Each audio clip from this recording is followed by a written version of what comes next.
आज का हमारा टॉपिक है images and backgrounds in HTML। HTML के अंदर हम इमेज किस तरह से लगाएंगे और बैकग्राउंड किस तरह से लगाएंगे। तो in a web page images are added with the img tag. तो एक वेब पेज के अंदर इमेज लगाने के लिए हमारे पास टैग है, उसका नाम है img, शॉर्ट फॉर्म है इमेज की। ठीक है, img टैग एक एम्प्टी टैग है but it contains attributes of an image. लेकिन इसके अंदर उस इमेज के एट्रीब्यूट्स होंगे, मतलब उसकी कुछ खसूसियात होंगी, यानी कि इमेज का सोर्स क्या है, src। ठीक है, इसके अंदर हम उस इमेज का URL लिखते हैं। अब आते हैं एडिंग एन इमेज। तो सबसे पहले हमें एक img का टैग यूज करना पड़ेगा और उसका सोर्स लगाना पड़ेगा कोई। ठीक है, तो आ जाते हैं अपने वेब पेज पे। पिछले लेक्चर में हम यहाँ पर थे। ठीक है, डार्क रेडर को फिलहाल ऑफ कर देते हैं और अपनी जो HTML थी वो सारी क्लियर कर देते हैं।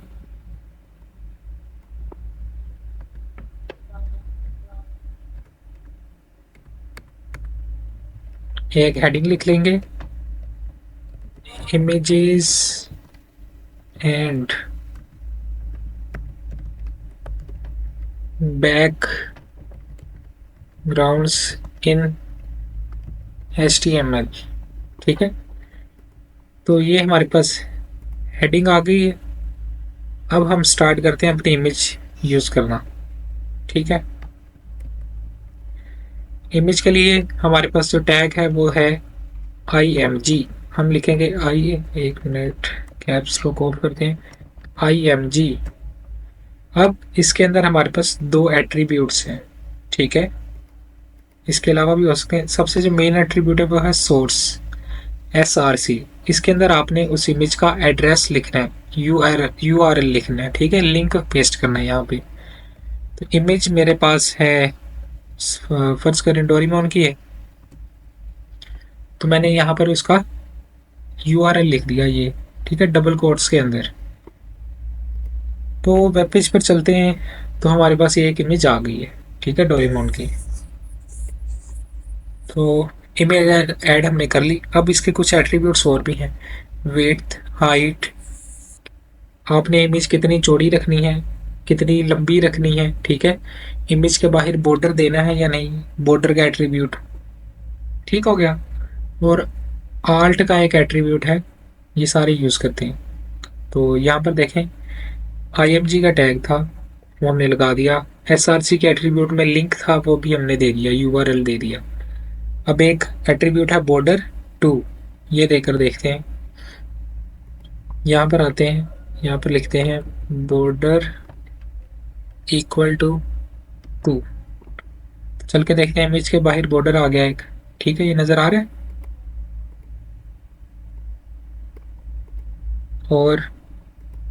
और क्या है, विड्थ और हाइट। तो अगर हम इमेज को विड्थ दे दें, फर्ज करें हम दे देते हैं 200 दी हुई है बुक में, तो हम भी 200 दे के देखते हैं। ठीक है, फिलहाल तो इसमें कोई फ़र्क नहीं नज़र आ रहा। दोबारा से देखते हैं, विड्थ हमने दी 200, तो उतना ही लग रहा है। विड्थ को अब चेंज करके देखते हैं, 300 करके देखते हैं कुछ चेंज होता है जी। तो विड्थ ज़्यादा करने से इसका इमेज का साइज़ बड़ा हो गया। ठीक है, तो इसको वापस 200 ही कर देते हैं। तो यहाँ से आप अपनी विड्थ सेट कर सकते हैं, यानी चौड़ाई इमेज की। और हाइट भी है एक एट्रीब्यूट। ठीक है, वो भी हम इसको 200 दे के देखते हैं वो कितना है। तो 200 बहुत छोटा था। ठीक है, यहाँ से लेके यहाँ तक, इसलिए इमेज थोड़ी सी ना कंप्रेस हो गई है। ठीक है, ऊपर से नीचे ये 200 है, तो ये भी आ गया। और लास्ट में था हमारे पास ALT, ALT। इसको कहते हैं ऑल्टरनेटिव टेक्स्ट।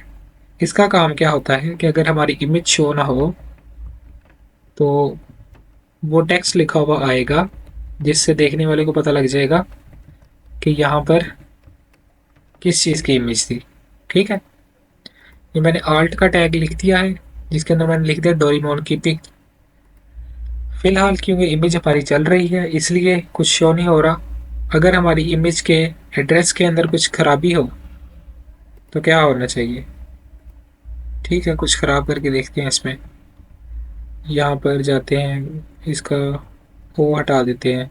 ठीक है, तो इमेज हमारी वहाँ से गायब हो गई क्योंकि इमेज का लिंक खराब हो गया। तो इमेज की जगह पे क्या शो हो रहा है, जो अपने ऑल्ट टैग में लिखा था, ऑल्टरनेटिव टैग में। तो इतना आपका काम हो गया, जाए हो चुका है। ठीक है, वो हमने वापस से ठीक कर दिया। आगे चलते हैं। नेक्स्ट हमारा टॉपिक है applying background and foreground colours to a web page. Background colour कौन सा है? ये जो आपको पीछे नजर आ रहा है। ठीक है, बाय डिफॉल्ट यहाँ पर वाइट कलर है बैकग्राउंड में, और फोरग्राउंड मतलब टेक्स्ट का कलर ब्लैक है। ये डिफॉल्ट कलर्स हैं, ब्लैक एंड वाइट। तो बीजी कलर का यूज करके हम बैकग्राउंड कलर चेंज कर सकते हैं, और टेक्स्ट का कलर चेंज करने के लिए हम टेक्स्ट के एट्रीब्यूट में कलर लिख सकते हैं। तो चलिए आगे चल के देखते हैं। बीजी के अंदर हम ये लिखते हैं E6 तो यहाँ पर आते हैं BG colour hashtag E6 F, last में क्या था, ए। ठीक है, तो इसकी वजह से हमारा बीजी कलर जो है ना चेंज हो जाना चाहिए। ठीक है, चेंज हुआ नजर आ रहा है कुछ।